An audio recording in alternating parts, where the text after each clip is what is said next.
I'm an addict. My name's Andy. Grateful to be alive and clean today, and I want to thank the group for the invitation to come down here and share. Man, I'm just so overwhelmed with gratitude today. You know, a lot of y'all don't know me, but a lot of my using took place in and out of Springfield, Missouri. You know, and everybody's like thinks the big deal is you're getting invited down here to share, and the big deal is I got to come back down here again today and to be free one more time in a city that I did so much damage to myself and others. So, man, I really thank you all for that. It's been a really big day. I've done so many things today, but anyway, I'm not going to talk a whole lot about using. It's New Year's Eve. You're all at a Narcotics Anonymous function. I think you all know how to use. So, and I know you really don't care what I used or any of that. Just a little bit at the end because, I believe that the message of our fellowship is, of course, that any addict can stop using, lose the desire to use, and find a new way to live. And it's miraculous what happens to us here.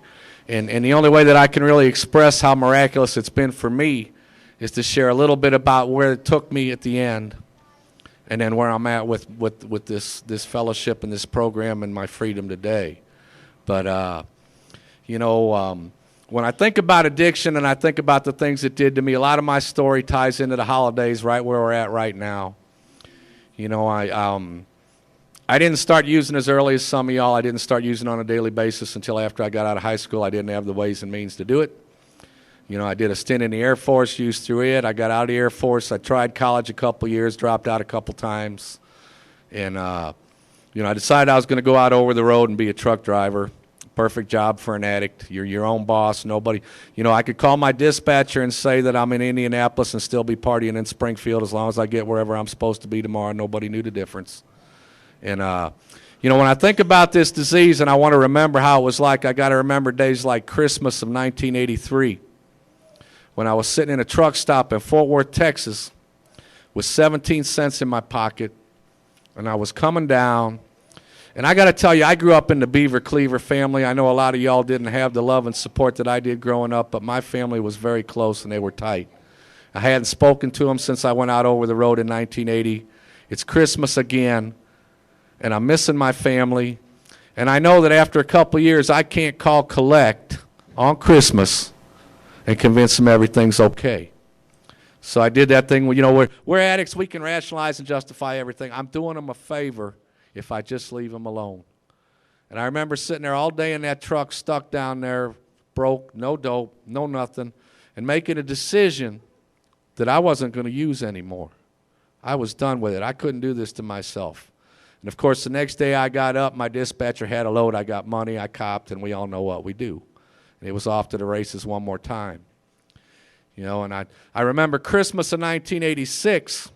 Now, from the end of 1985 through about the end of November 86, I was here in Springfield. I was doing a lot of things that I'm really not going to get into tonight because we've all done a whole lot of things out there to get the dope and to use and all. And it just got so hot here, I had to get out of here. So out of desperation, I decided to go back over the road. And I'd had to clean up for a couple weeks to pass a drug test. We didn't have the technology then that we have now. I didn't know I could do this today, take this tonight, and piss clean tomorrow. So I actually have managed to not use for almost a month. And I went down and took the physical. I got the job. And Christmas is coming up, and I'm looking better than I've looked in years. I'm feeling better than I've felt in years. And I'm thinking, man, I got to call my family and tell them that I'm okay. And my definition of clean back then was different than the one we have here. I had to cruise down the road to a little liquor store and get a pint of Jack so I could get my nerves calmed down so I could make the call home.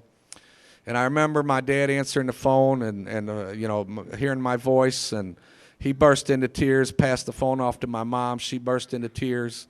And what I didn't understand until I got clean is that we're not just harming ourselves while we're out there. I didn't have a clue as to the damage that I was doing to all those people that truly love me. And I didn't understand it for years. My family sat around on Christmas looking at each other, asking the same questions every year. I wonder if he's still alive. I wonder if he's in jail. I wonder if we're ever going to hear from him again. And I I made that call, and I came up with some big old long bullshit story about losing the job with Prime that I was driving for here for a number of years, and them lying about my driving record, and I'd been hitching around the country unloading furniture vans for years, and this and that. I didn't want to come home a failure. I think they knew I was lying. They were just so happy to hear that I was alive that they didn't care. And I promised that the next chance I got, I would come through St. Louis for a visit, and as luck would have it, I caught a load through to St. Louis the next weekend, and I went to the house. Now, I've got a sister 2 years older than I am, a brother 2 years younger than I am, and a brother 9 years younger than him. And I remember walking in the door that day, and again, it was nothing but a big tear fest. And about 5 minutes after I got there, my youngest brother walked out of the room, and he looked at me, and he said, "Hi, remember me? I'm the brother you never knew." And it just cut like a knife, man. Because I was too busy out there using and doing all those things to be a big brother to my brother all those years. And he wasn't nice about it when he was saying it. It was like he'd been waiting for years for that shot. And less than 24 hours after I left that house that weekend, that pain took me right back out where it takes all of us when we don't have any recovery. And I was off to the races one more time. And that last year and a half out there, you know, I don't know about you, but if you use the dope I used and the quantities that I used, and you stay up for days at a time doing all that, it gets really goofy out there. You know, I started talking with them all day, every day, riding down the highway. You know, if you'd have known how high I was out there in that truck, you'd have given me 16 lanes down the interstate to let me get by. But, you know, it just, when talking to people that nobody else can see becomes normal, you may have a problem.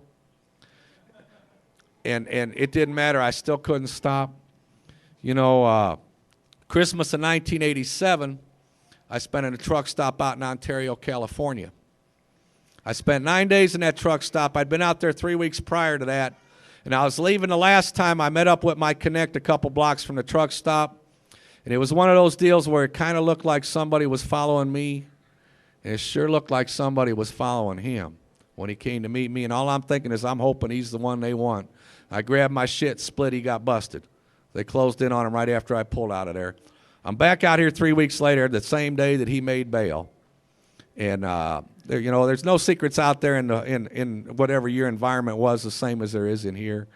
And the word went out that I was there, and within 3 hours after I'd gotten there, I had my life threatened by somebody else passing on the message. He thought I'd set him up, and I wasn't going to leave there alive. And in desperation over those 9 days, I did something that I only did in times of desperation for years. You know, we find a loving God here. My God was the one, oh my God, you know, God, please get me out of here. Please let him be here with the shit when I get here. And I started praying to my God that day. And I'd been praying on and off for a couple months, to be perfectly honest, because I was sick and tired of being sick and tired, and I couldn't stop. And most of the time my prayers were, God, why don't you just help me get the courage to kill myself, because there isn't any other way out. And I don't want to live this way anymore. And I was saying those prayers 24 hours a day for 9 days in that truck stop, waiting for him to make his move, all wired up. You know, and once in a while I'd say the other prayer, God, if you just get me out of here alive, I'll stop. You know, and he ran his mouth the whole 9 days, but he never made a move. And I got a load, and I got out of there. Of course, I copped from somebody else on the way out. I made my way across to the East Coast, and on January the 12th at 11:30 a.m. of 1988, I used for the last time. And I remember it very vividly, you know, because I wasn't planning on stopping there. That's just where the dope ran out. And if you ran like I did, the dope would run out every couple weeks. And I'd crash and burn for a couple days to a week till I got back to where I could cop the quantities that I needed so that I could deal enough to keep me running down the highway. But this day was different because I got there early the night before. I'd had a good night's sleep. I wasn't under a hot load. I had no excuse to use anymore. And I remember listening to this guy speaking at one of my first conventions, an addict named Greg P. And he used to talk about that moment of clarity when we realize that this isn't the way that we plan for our lives to turn out, and realizing that we're stuck right where we're at and not knowing what to do. And I got up that morning, and all I could think was, I got some dope, man. I got to do it. And I didn't have any water left in the truck. I unloaded that truck in record time, man. I'd have been an hour quicker if the forklift driver could have kept up. Because I knew as soon as I got unloaded, I could get into John and get some water and get back out to the truck. And I remember fixing up that shot that day, praying to God that it would kill me. It didn't kill me. I didn't really get off either. And all I knew now was one more time I was out of dope, and I knew as soon as I got where it was that I was going to be off on another run again, and there was nothing I could do about it. So I'm rolling down the highway the next couple of days, same old prayer, God, please just give me the courage to kill myself. God had other plans, and I'm grateful for that today. But I got a load out of there down into Beaumont, Texas, I think it was, Temple, somewhere over there. Picked up a load the next day. They're going to Little Rock. Left Little Rock that afternoon. I was supposed to pick up a load in a little town called Searcy, Arkansas, 70 miles north of Little Rock at 2 o'clock the next morning. And something was happening that day because I was just finally at the point in my desperation where I knew this was going to be the day it was over. Man, I was going to get up the courage. I had to go sit all evening. I knew as soon as I picked up that load and headed west that within about 4 hours I was off on another run. And I didn't want to do it. And I'm sitting there praying to God to give me the courage to just end it. Now, I don't know how you all believe that you got here, but I believe that we all get to this place that we're at tonight by the divine intervention of a loving God. And I believe that that God that I didn't understand till long after I got here had intervened a number of times, and I had just kept choosing not to take the opportunities. And I don't know any other way to describe what happened that night because I'm sitting in that truck. I got my switchblade up on top of the radio. I'm picking it up. I'm measuring them out. I'm putting it back. I'm picking it up. I'm measuring them out. I'm putting it back. I'm arguing with all the voices. And all of a sudden, just as clear as I could hear my voice talking to you now, I heard my mother's voice saying, Andy, we love you and we want to help. Will you please call home? And it freaked me out so bad. Before I knew what I was doing, I walked up to the payphone. I called my folks. My dad answered the phone. The worst words out of my mouth were, Dad, I'm a drug addict, and I need some help. The first words out of my dad's mouth were, where are you? I'll come get you. Now, I couldn't bear the thought of my dad driving 2 states to come pick me up. I said, please just tell me I can come home. I'll catch a bus tomorrow. I'll call you in the morning, let you know what the schedule is. And I hung up the phone, and I got back in that truck, and I still spent the rest of the night measuring up because all that shame, all that guilt, all that pain that I'd been stuffing down for so many years wasn't staying down anymore. And I just couldn't bear the thought of my folks seeing me in the shape I was in. Somehow I made it through that night. I got up the next morning. I called my dispatcher. I said, man, I'm getting out of the truck. I'm going home. I'm a drug addict. I need help. I'm going to go get some help. He said, no shit, man. Go get it. You know, if they had 3 trucks on the West Coast, 2 were teams, and I'm running by myself, and they had a hot load, I would get the hot load because I would beat the teams there because I didn't sleep. You know, I had to keep trucking, to keep rolling, to keep selling. You know, I mean, you all know the deal. I used to live and live to use, and that's the way I did it. But, you know, anyway, I hitchhiked up to the bus station there in Searcy, Arkansas, which is this sign swinging on this guy's front porch. It's January. It's 27 degrees out. It's about 9:30 in the morning, and I bought my ticket, and the bus isn't leaving until 7:30 that night. And, you know, I made real good money trucking. I made a fortune dealing dope.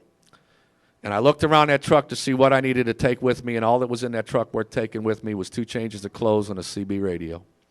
And I shoved it in that duffel bag. And you know, now I'm standing out in the cold. The bus doesn't leave till tonight. And I still had a couple bucks in my pocket. I found a coffee shop down the street, and I'm sitting in the corner trying to hold back the tears because I am flooded with emotions that I haven't felt in years. And everybody in that place is just looking at me over there, bawling in the corner. And you know, I'm a big old crybaby today, and I'll cop to it. I wasn't too cool with that image right back then. And finally, the waitress came over. Hon, are you okay? Yeah, man, I'm fine. I'm fine. You know, and I couldn't stand them looking at me anymore, so I just got out and I wandered the streets in the cold the rest of the day. And I got on the bus that night, and about an hour out of Searcy, I just decided that I couldn't bear to let the folks see me the way it was. And I'd had to run into John when I got on the bus anyway because I'd been out in the cold for a long time. And there was a great big old mirror in the wall in there. And I decided I was going to go back there. I was going to smash that mirror. I was going to slice the hell out of everything I could slice, and I'd be dead for hours before anybody would realize that anything had happened. Excuse me, I've been talking more today to everybody than I usually do. I'm already wore out here. But anyway, I got back there, and if you've ever ridden a Greyhound, there's a mirror back there, but it's not glass. It's polished sheet metal. I climbed up on the sink thinking maybe I can break a corner off of that mirror. Now, I don't know how long I was back there, but by the time I finally couldn't raise my arms and try anymore, all my fingers were shredded to bits. I didn't even have the strength to lift an arm anymore. And I decided I'd go back to the seat and rest up for a little while. And I thought maybe I put my shave kit in the duffel bag. If the bus stops, I'll tell them I need my duffel bag. And if there's a razor in there, I can still get this done. The bus didn't stop. My folks picked me up at 5:30 the next morning. I spent the weekend with them. The following Tuesday morning, I was put into a treatment center. The treatment center introduced me to the Fellowship of Narcotics Anonymous. And I have been here clean ever since.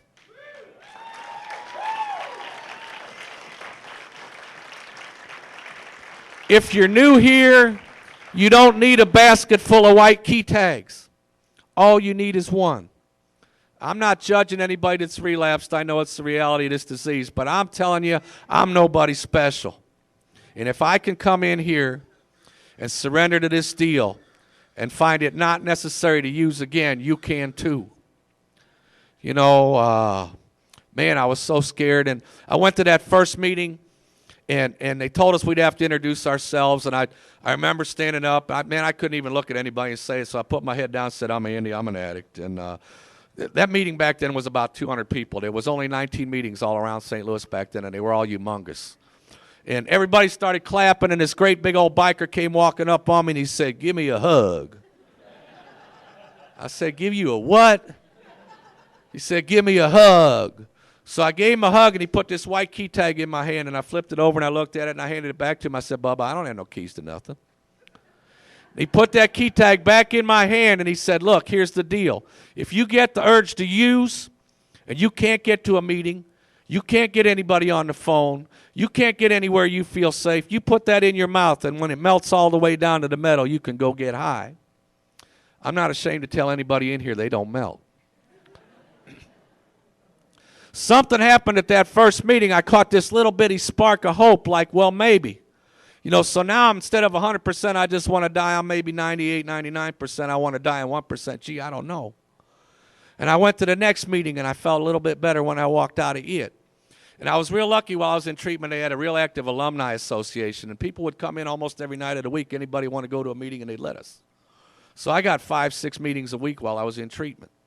You know, and the only stipulation the staff put on it was the first night when I got back from the meeting, I wandered the halls all night. So every night when we went to leave, they'd grab the addict that was driving and saying, don't let him have any coffee. You know? Other than that, they were happy I was going somewhere because I was driving everybody nuts, man. I was still talking to people you couldn't see for 4.5 months. And I didn't know if it was ever going to go away. Nobody would sit next to me twice in a meeting because I'm begging them to shut the you-know-what up the whole meeting. You know, I'm trying to listen here, and they couldn't hear anything. So, you know, every meeting I went to, I was sitting next to either somebody from out of town or a couple newcomers.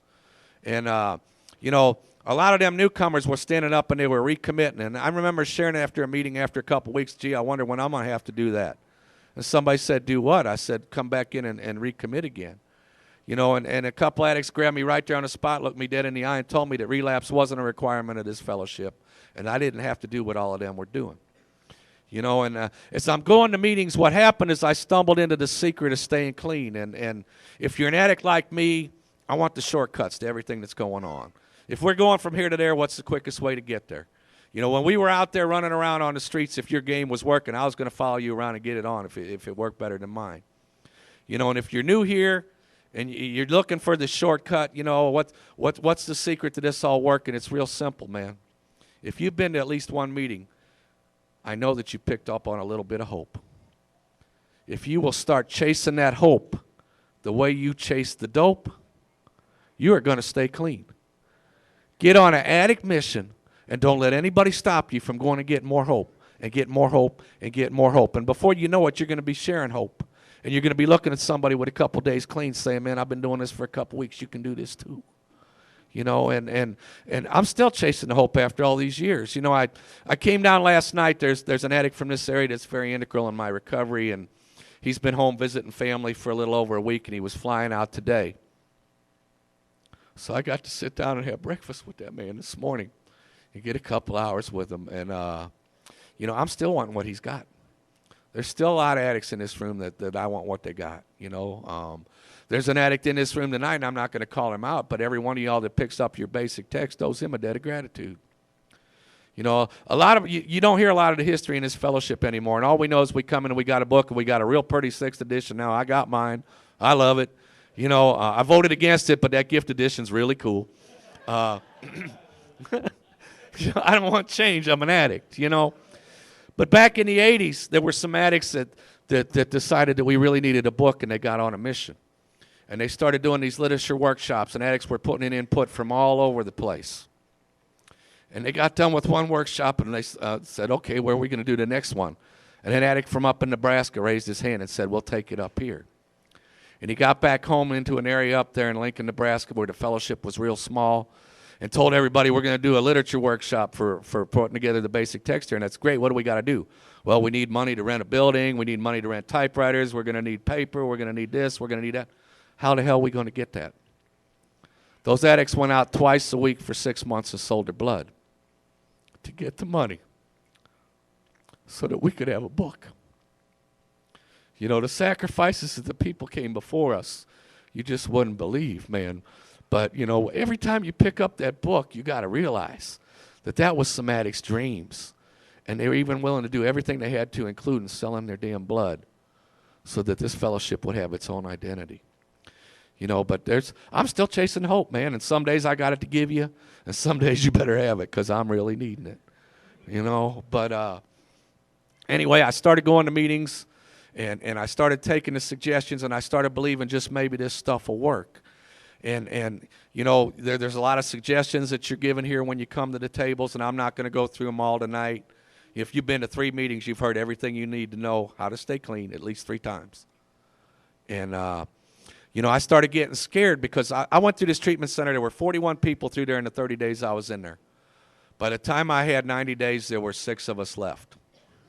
By the time I had 6 months, there were 3 of us left. And all of a sudden, I'm starting to catch fire here, man, and I'm starting to run a pink cloud. I'm really wishing them voices would leave me alone, but hey, life's getting better. You know, it's really getting better.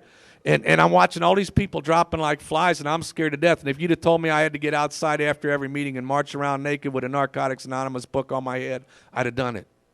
You know, I'd have done it. But I took all those suggestions except one, and I know what you're all thinking, and that's not the one I didn't take. They told me no major changes for the first year. And I knew that if I went back out over the road in a truck, alone, with no meetings and no support in the old neighborhoods, I didn't have a prayer of staying clean. So I had to say thank you very much for that one, but I think I'm going to stick around and get a local job for now. You know, I took all the others. I took that first year from myself. You don't die from it. You know, and I know a lot of addicts, oh, there ain't no way, there ain't no way. You know, it was really uncomfortable going to functions. I remember my first New Year's Eve clean. Everybody's coupling up. It's New Year's. Let's get it on.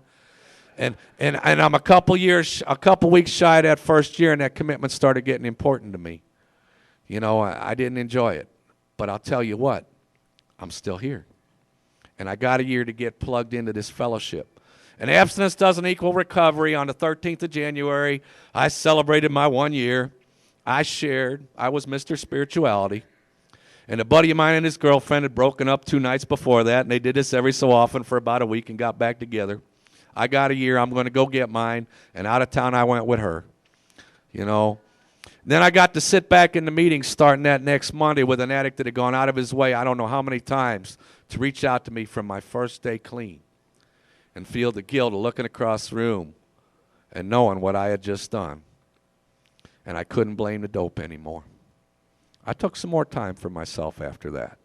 You know, if you're new here, you're going to do what you're going to do. This disease has never run out of ways to try to distract me from taking care of myself yet. Give yourself a break and take some time. And, you know, I've got my own little pet peeve with this. I really do when I see a lot of what's going on. And again, man, you know, there's 2 people responsible for it to happen.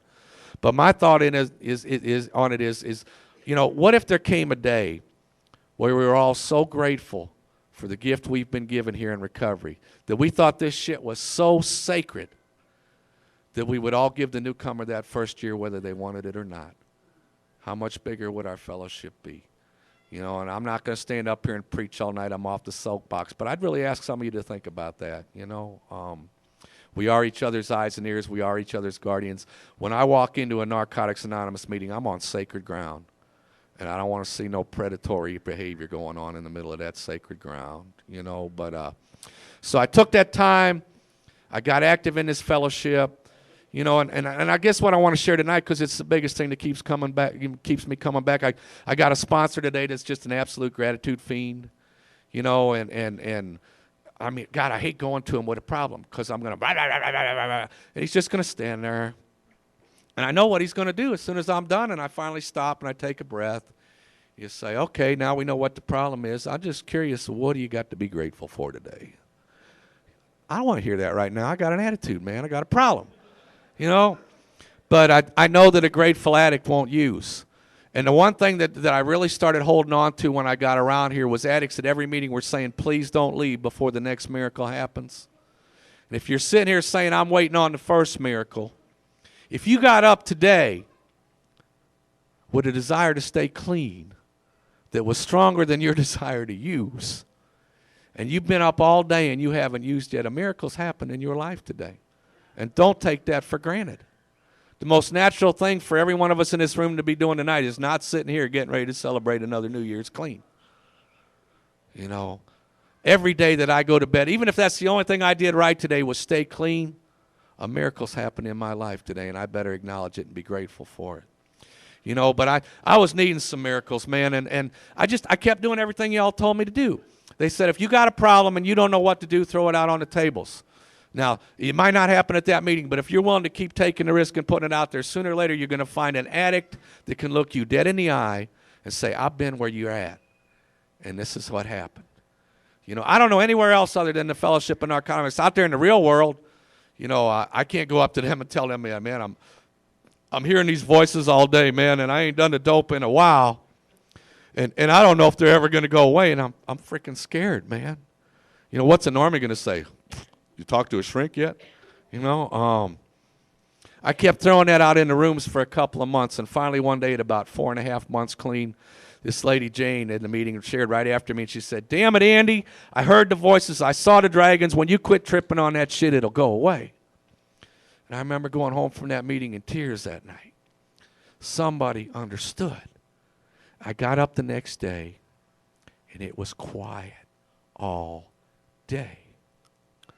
And by that time that night, I'm heading to the meeting, and I'm like, wait a minute, that bitch has been sitting in every meeting I've been in the last 4 months. Why didn't she tell me that sooner? You know? But I found that empathy and identification here that I needed, and I have yet to find a single thing that I'm going through that there isn't another addict that's already been through it. You know, I didn't leave before that miracle happened. Does it still get noisy in my head sometimes, even with 20 years clean? You bet it does. Today I know that if that noise is starting up and getting really high on the volume, that I'm not doing some real simple things like getting enough sleep or eating right or going and talking to somebody about the secret that I don't want to share right now that's eating me for lunch day and night and day and night and day and night. All it is today is a signal to wake up and go do something right. Take care of yourself a little bit better. But you know our message, you know, and our promise is freedom, and you know, we all have our own stories, and mine is that I'm going to make everybody in this room a promise tonight. If you're new here and you don't believe what I believe yet, that there will come a day when you will. That if you stick around and you keep doing this deal to the best of your ability, you work with a sponsor, you work the steps, there will come a day where you will know to the core of your soul that you are free and you are home. It's a feeling that you can't understand until you get there. If you're willing to do it. I'm so lucky, man, that the desire to use all that stuff all happened, boom, boom, boom, all this happened in a real quick, you know, couple of weeks, actually, you know, and it started with the voices. And I'd been trying to get a job since I'd gotten out of treatment. I'm working on this honesty, open-mindedness, willingness. I'm filling out job applications. I'd go hit 3 or 4 places in a day. And I was honest, my reason for leaving my last job was to get treatment for drug addiction. Hell, I thought they'd be thrilled to have a truck driver that wasn't using any dope. You could watch them read down that application, and they'd get to that line, and every one of them would look up the same way with that look on their face, and they'd say, we're just taking applications today. We'll be in touch. And what I heard was, how dare you waste my time, you piece of, you know. And I don't know about anybody else, but I still don't do rejection real well. And it would take a couple weeks to get my nerve up and go on back out again. And I went back out the next time, and it happened again, and it had been happening for months. And I went out this one day, and I went to 3 places and got rejected by them all. And for the first time in my short recovery, I said, screw it. This isn't going to work, and I'm going to go get high. And I'm driving home. Dad let me borrow his car that day instead of having to take the buses everywhere to get rejected. And I drove up on this little trucking company on this corner down there in the city that I'd never heard of before, and this little voice inside me said, turn in and try. It's like, screw that. You know, and that little voice again, turn in and try. So I said, fine, man, we know how this is going to go. I'll show you, whoever you are. And I turned in, and I went into the dispatch window, and I said, are you hiring any drivers? He said, man, I need 3 drivers 2 weeks ago. Here, fill this out. 4-page application, middle of the front page, it says, have you used any illegal drugs in the last 12 months? Well, we know how this one's going to go. Let's have some fun. I put yes. I put exclamation points the rest of the way across the line. I filled out the application. I handed it to the man. He started looking through it, and he said, you got a lot of experience. I said, yes, sir, I do. He said, you got a clean driving record. Yes, sir, I do. I'm working on honesty, okay? All the warrants were on the Arkansas license that I got rid of right when I got out of treatment. I got a Missouri license again now, and it's clean because nothing's caught up with it yet. I'm working on it. It's like Thursday. He said, man, it'll take 3 days to get your motor vehicle records back from the state. Be here Monday morning at 7 o'clock, and I'll let you know if I can put you to work. I came in Monday morning at 7 o'clock. He looked up, and he went, oh, man. He walked over. He said, I'm sorry, we don't have your driving records back yet. Check back tomorrow morning at 7 o'clock. Tuesday morning, Wednesday morning, Thursday morning, Friday morning, every morning. I'm coming in here at 7 o'clock, and this guy's looking up, and he's going, oh, man. And I'm really thinking he's gaming me, but this is the only place that ain't told me we'll call you yet. Now I'm hoping I can maybe find a way to kick that door in. And I just want somebody to give me a chance. You know, and I went in Friday and he said, man, it's never taken this long, and I don't know what to tell you. I'm going to run another check today, be back Monday morning at 7 o'clock. Monday morning at 7 o'clock, I got the same thing again. But the guy said, look, man, I never had this happen, and we need drivers, and you're obviously qualified. I'm not going to do another thing today till I get an answer. I'm going to be working these phones and doing whatever it takes so that when you're here tomorrow morning at 7 o'clock, I can tell you one way or another whether we can use you. And I came in the next morning at 7 o'clock, and the guy looked up and he smiled. And he came walking over and he said, man, we finally got your records back. They're clean. Here's the paperwork. The clinic's 3 blocks up the street. Go up. If you pass your physical and your drug test, we'll put you to work tomorrow. And I went up and took the physical and the drug test and came back with all the paperwork, and I handed it to him, and he said, hey, man, that's great. You know, tomorrow morning at 10 o'clock. I said, but I got to ask you a question. And the guy just looked at me and he smiled and he said, I had to get help for my problem 3 years ago. I understand where you're coming from, and I believe you deserve a chance. In May, I got a certificate for 20 years of service to that company. You know, I remember running home that day and running in the front door because, you know, again, man, my family, I owe them as much as I owe this fellowship, really, and they put me up for that first year while I got on my feet.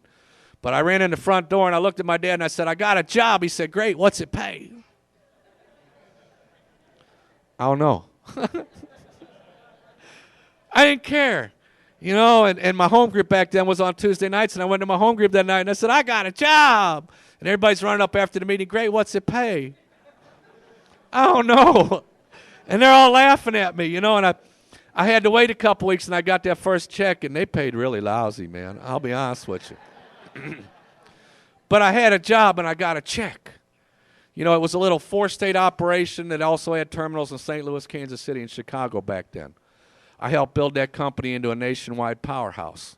And when the old man that built that company got ill about 9 years ago, he sold us out to an even bigger company. And we're working at the top of the industry as far as pay scale and benefits go today.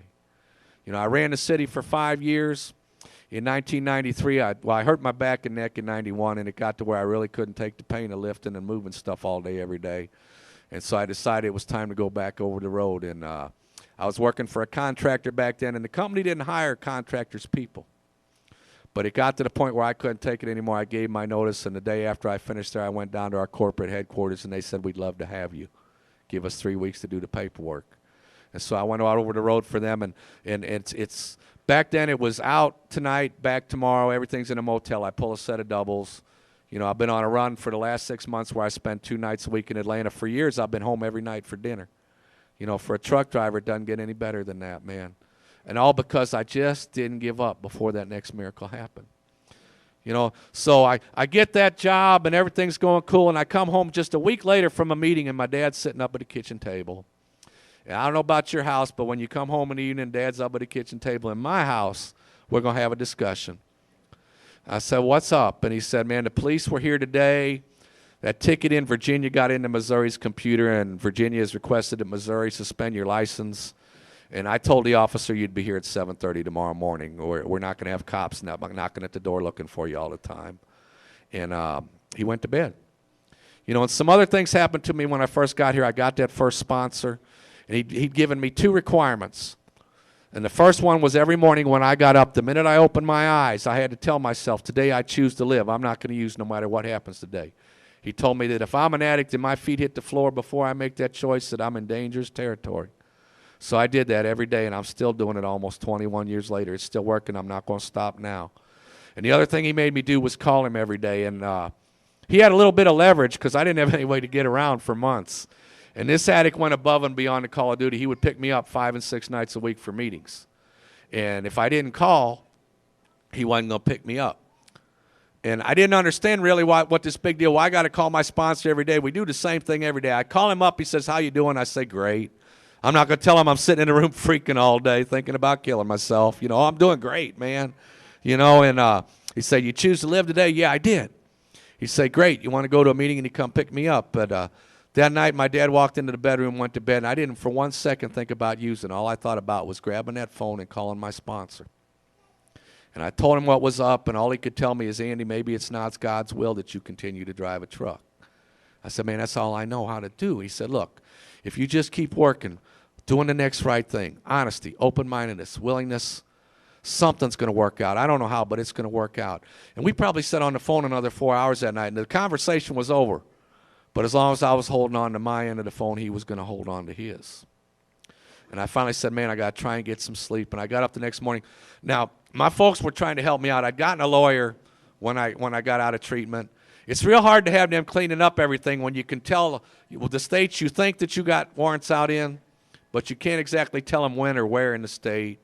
You know, I mean, I knew I had them here, and here.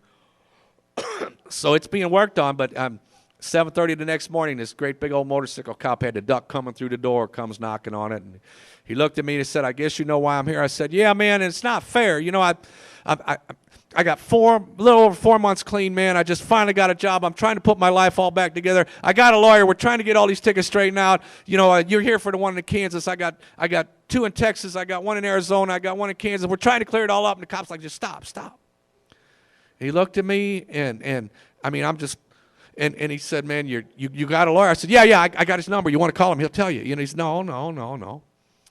He said, here's what we're going to do. I'm going to write on this piece of paper that you're clearing this up in the courts right now. That's going to buy you 30 days. If you don't have this ticket paid in 30 days, I'm going to have to come back, and I'm going to have to take your license. And you better get working on all that other shit, because I didn't hear none of that, you know. And he turns and he's walking for the door, and I'm thinking, man, this honesty shit works. It really works, you know. And he got to the door, and this cop, the cop, right, turns around and looks at me with a big old smile on his face and points at me and says, I'm just so glad to hear somebody out there is winning that war. You keep doing what you're doing. And out the door he went. That ticket was paid 2 days later. And I didn't know what to do. I was scared to death. I don't know how to do any of this. And y'all told me don't check out before the next miracle happened, and it happened. A week after that, these addicts are all running up to me, and they're saying, hey, did you hear Bob's coming up from Springfield to share at the Thursday night meeting next week? Oh, really? You know, and I had this addict I went through treatment with that came down here to Springfield at 60 days clean. And, you know, if you're going to go anywhere outside of your environment here, start telling addicts where you're going, and somebody will give you a name and a number and say, call this addict when you get there, and everything will be cool. Because we got family everywhere. And these guys had a number, and they came down to Springfield, and they called this dude. He got back from the thing, called me up that night. He's all wound up. He's all excited, man. It was great, man. We got down to Springfield, and we called this dude Bob up, and he came, he picked us up. He took us all over to his house and cooked us breakfast. And we did phone line all morning, and then we went to Pappy's Barbecue where he worked for lunch, and I said, stop. You know, I drove out of here for 5 years. I did the rest of that stuff out of here for 5 years. And I happened to know a guy that worked at Pappy's, which meant you knew that everybody that worked at Pappy's because it ain't that big a place. I said, describe him to me. And he did. And I said, man, that sounds familiar, but his name's Pete. He said, no, it's Bob. I said, he drives a little red Datsun 210, you know. Yeah, that's him. And then I remembered the first night he met him, he said, man, my name's Pete, or my name's Bob, but everybody calls me Pete. It's like, oh, my God, man, my friend Bob's clean. I got to call him and tell him I'm clean, too. And I called the next day, and nobody was home, and I didn't want to spoil the surprise. And, you know, the worst thing an addict can have is time on their hands to think. And I started thinking, and man, this was my good friend Bob. And he was typical of all the friends I had out there, you know. I met him because his mom was married to my dispatcher when I was working out of Springfield here. And when I quit trucking, I started borrowing his car to run down to Texas and back twice a week to make the runs I needed to do the stuff. I had that car so hot they were following him around a year after I left Springfield. You know, I burglarized the place he worked at right before I left town. There was one point where, man, we used to sit in his apartment at one point, and we would look out on the corner, and we'd count the number of cars that were going to follow me when I left the driveway. People would come over, and they'd be sitting there, what are you doing, counting cops? Yeah, right, you know, whatever. Come here. See, that Jeep's the only one that lives there. Them other 7 cars are all going to light out of here when I hit the driveway. And they'd watch it all happen, and they would never come back over again, you know. But it got so hot that I had to quit dealing. And if you're dealing the dope that you're using, you don't have anything left to start a business back up. And I got him to help me go to his ex-wife and got her to loan me a couple grand. I was going to pay her back triple. And I made the first payment, and I left her hanging on the rest of it. And then I finally split town. And I came back through about 6 months later, and I still had a key to a bank building that he worked at, and went through and emptied every petty cash drawer in the building, knowing that he'd probably get blamed. And I started thinking maybe I don't need to be calling Bob up and telling him I'm in recovery. And all of a sudden, everybody in the fellowship's coming up and telling me he's coming up to speak, and I'm wondering why everybody knows I only told one addict I knew him. If you're new here, in a couple years, that'll be real funny, you know. You can say what you say here when you leave here, let it stay here, but we don't. And I know that because if you needed to get the word out to the fellowship about something in my first year of recovery, all you had to do was tell me and make me promise not to tell a soul, and everybody in the fellowship would know in 24 hours. You know? Today I know that if I put it out on the table, I don't care how nasty it is, I don't care how embarrassing it is. If I put it out there, you can go do whatever the hell you want to with it because I'm done with it once I throw it out there. I'm no longer in the problem, I'm in the solution. So go play with it all you want. And if you get big joy in running around doing that to other people, you better realize it's coming back your way, and it's not comfortable when it does. But I called my sponsor up, and I said, man, I'm not on A-step. I don't have to go to that meeting, right? And he just laughed at me. He said, Andy, sometimes timing's everything when it comes to amends. And so I started asking other addicts, and all I wanted was one addict to tell me that you don't have to go. And people are saying, man, God must be working in your life. You're getting ready to dump some stuff early, you know. And I finally found an addict that told me I didn't have to go. Now, I want to tell you, from my first paycheck, I never left the house with more than $20 in my pocket because I didn't want enough money to start on a run. You know, I had a passbook savings account without an ATM card. I handed my dad my check. I could get the book from him anytime I wanted it and go get all the money I wanted, but I had to go ask him for it. And so I never had more than 20. I finally surrendered and said I'm going to the meeting that night because, you know, it's real easy to talk this stuff. If you've been here a couple weeks, you can sound, oh, so spiritual. But there's a difference between talking it and walking it. And I started realizing that my ass was really flaming out, and I really wasn't so worried about my face anymore. And I went to that meeting that night with $40 because as soon as he did one or two things that I knew he was going to do, I'm done with this shit. You know, I figured, number one, he was either going to look at me and tell me to get my face out of his and never step up on him again, and that man had every right to do that. Number two, he was going to go find a phone and call the Springfield Police Department and let them know where that son of a bitch was and set him up a couple times. He had every right to do that. What I didn't realize is nobody told Bob. And I walked into that meeting just as they were asking for a moment of silence. And I watched that man's eyes bug out and his jaw drop. And he came running around the room and hurdled the last 2 tables to get to me and give me a hug. I'm trying to tell this man how sorry I am for the things I've done to him. And first things out of his mouth was, man, I thought sure you were dead by now. And all he had to say to me after that is, I don't give a damn what you did out there. I'm so glad you're alive. Please stay. And he sat up there with his arm around me while he shared his story that night. And They had a smirking flyer laying in front of them. It was for smirking 4 down here, keys to freedom. And he kept looking at that flyer, and he kept looking at me, and he kept bawling all the way through his sharing. You know, and that man has taught me more about love and compassion and forgiveness and acceptance than any other 20 addicts in these rooms. You know, if that man could look me at that night and totally forgive me on the spot for all the things I'd done to him, I realized that people weren't just talking this stuff here, that this was for real. I didn't have to hide from anything or anybody anymore. And there's been 2 times that I've had the urge to use since going to the meeting that night. One was right after I lost my dad, and one was right after I lost my best friend. That's 2 urges in over 20 years. I'll take that. I'll take that. And if you're not there yet, all I can tell you is if you just keep chasing that hope the way you chase the dope, you keep doing the deal, you keep doing the next right thing, get honest about what's going on in your addict brain, work the steps, there will come a day where you will understand what that freedom feels like. And it's here for anybody that wants it. But you got to go get it. You know, and I kept showing up, and I'm still all about, you know, don't leave before the next miracle happens, man. And I got that job. Some of them are all spread out. My dad was diagnosed with cancer when I had 2 years clean, right the week before my 2 years clean. And they cut out his voice box, a good portion of his throat, his esophagus. He had throat cancer. And, man, I'm scared to death. And I didn't know what to say. I didn't know what to do. And I went to my 2-year birthday, and we had a regional interim business meeting going on that weekend up there, and there were hundreds of addicts up there, and my sponsor gave me my coin, and we passed it all around.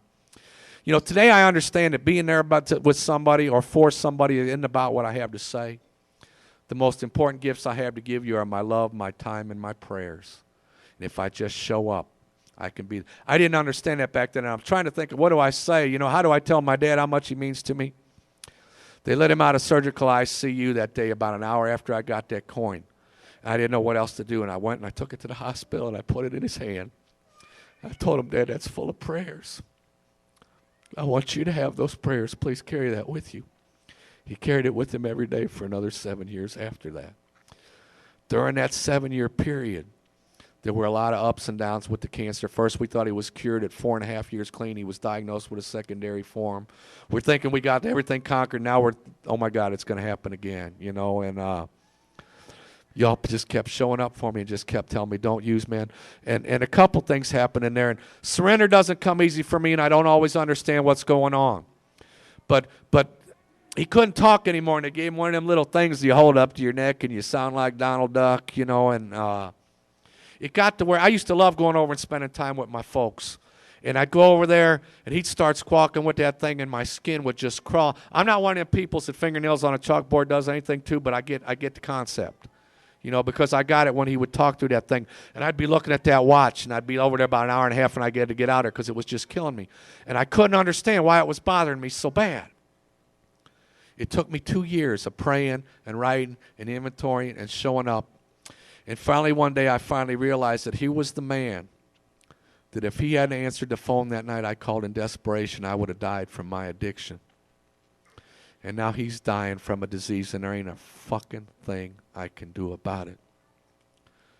And once I got to that surrender and realizing that fear of losing my dad was robbing me of the gift of still having him, I got to the other side, man, and during those next couple of years, man, I was the rebellious little snot from day one. And my father finally got a chance to be my father, and I finally got a chance to be his son.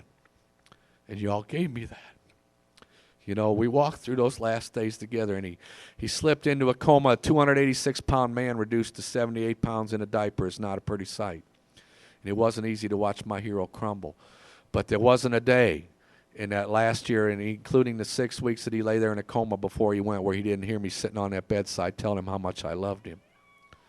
You know, and grief is like no animal that I've ever heard, you know, or ever felt. And man, we're all going to lose people in recovery, and you need to understand that that's a pain that nothing's going to fix, and you can't just surrender and get over it. It's a process that you have to walk through, and this fellowship carried me through every step of that process.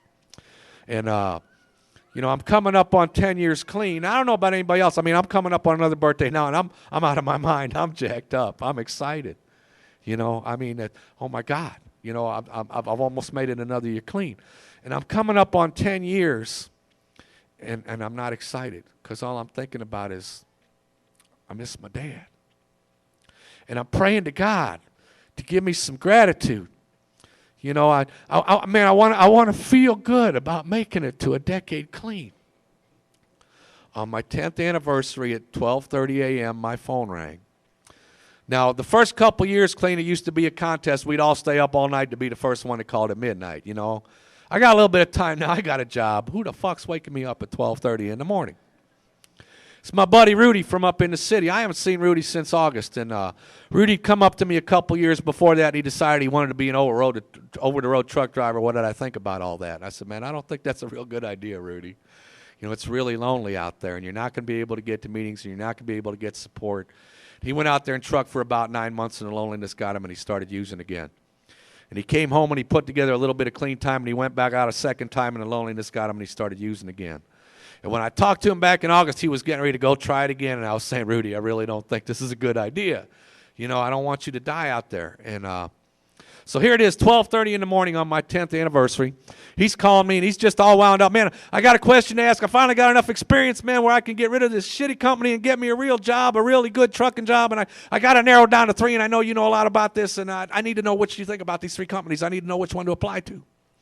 And I couldn't go another day. I got to ask you. It's driving me crazy. Where do you think I should go? I said, Rudy, do you know what time it is? He said, well, it's 10:30 here. I said, where are you?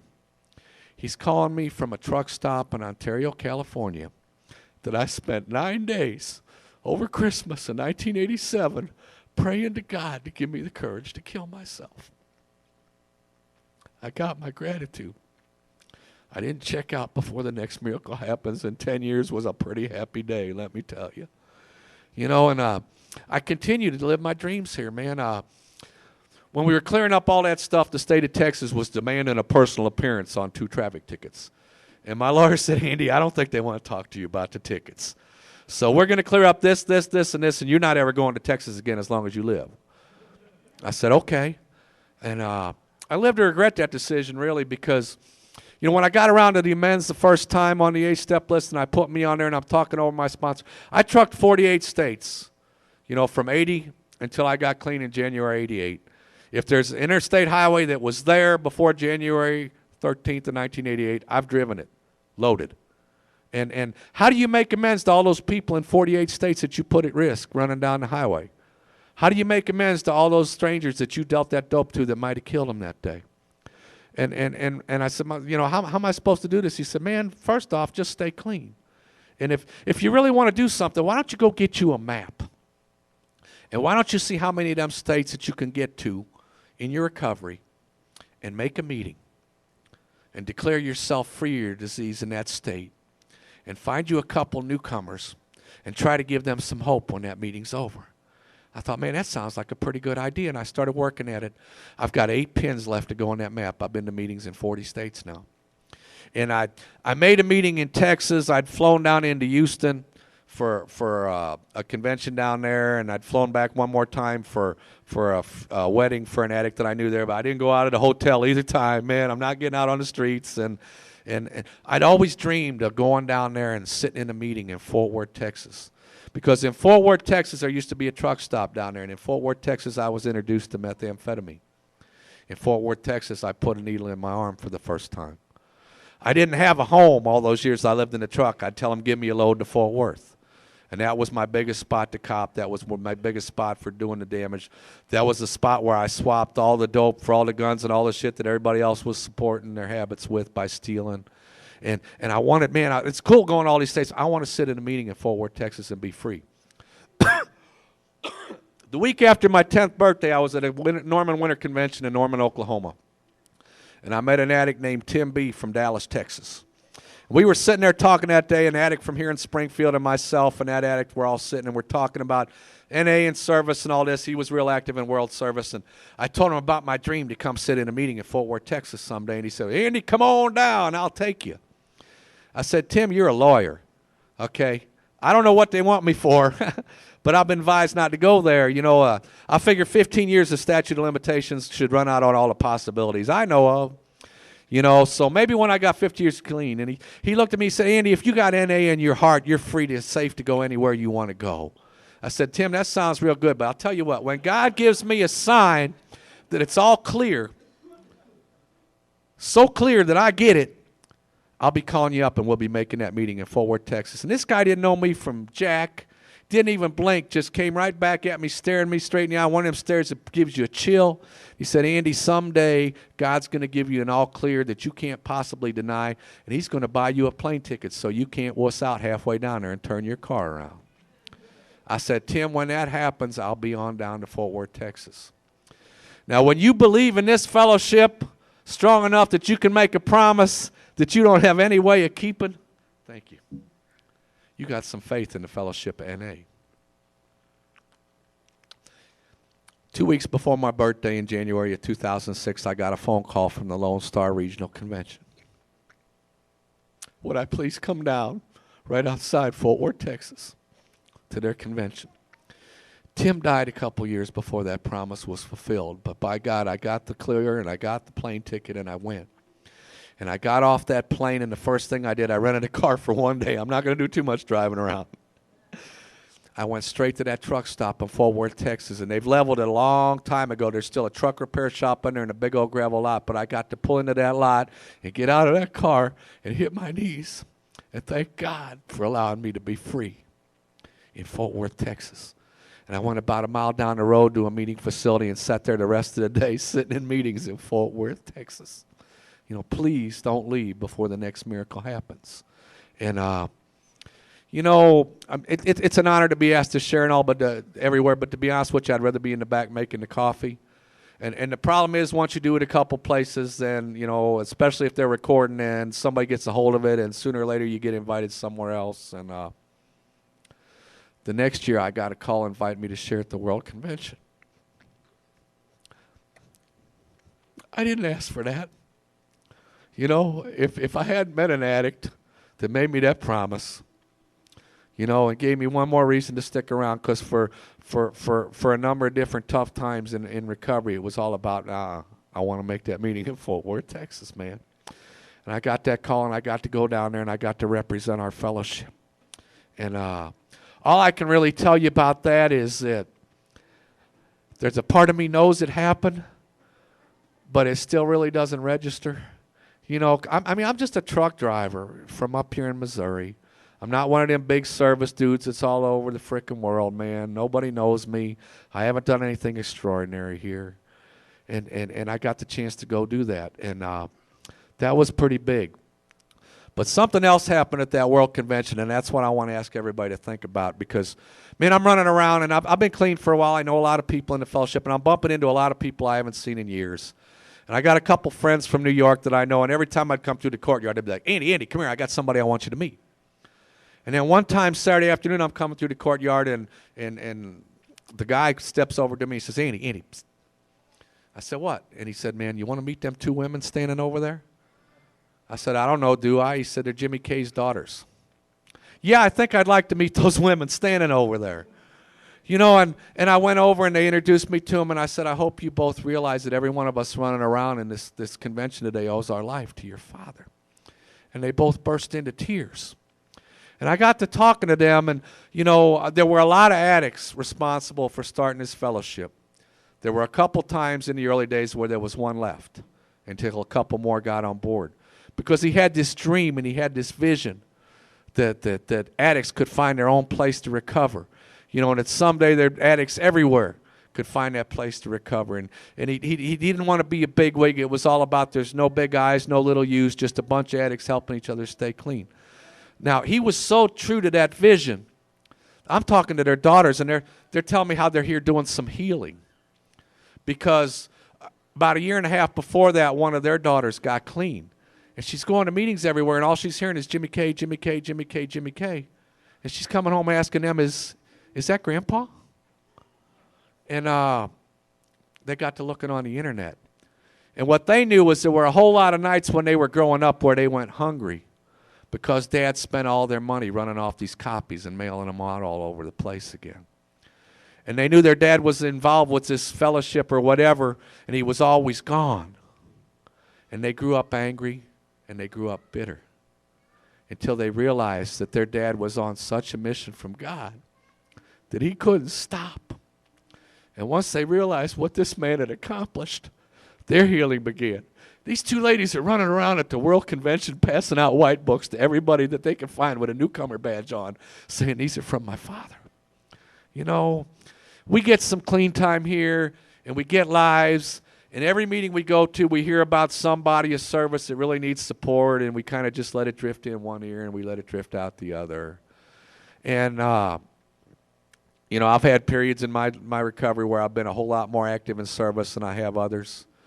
But, you know, I look at the sacrifice that our predecessors made to one where one basically his family knew they had a dad, you know, to people that were willing to sell their blood to rent a hall so that we could put a book together, to people that hitchhiked across the country to those workshops to write the book because they didn't have the damn money to travel, sleeping in sleeping bags and cars and alleys and everything else to try to be part of that project.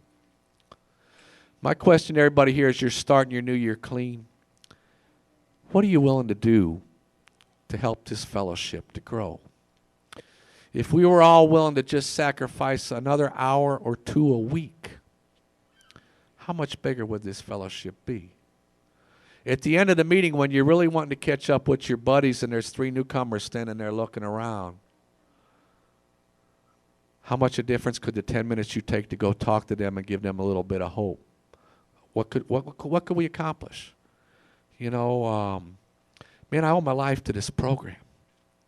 And I don't think I can ever repay that debt. I don't know how the hell you repay it except to try to pass it on.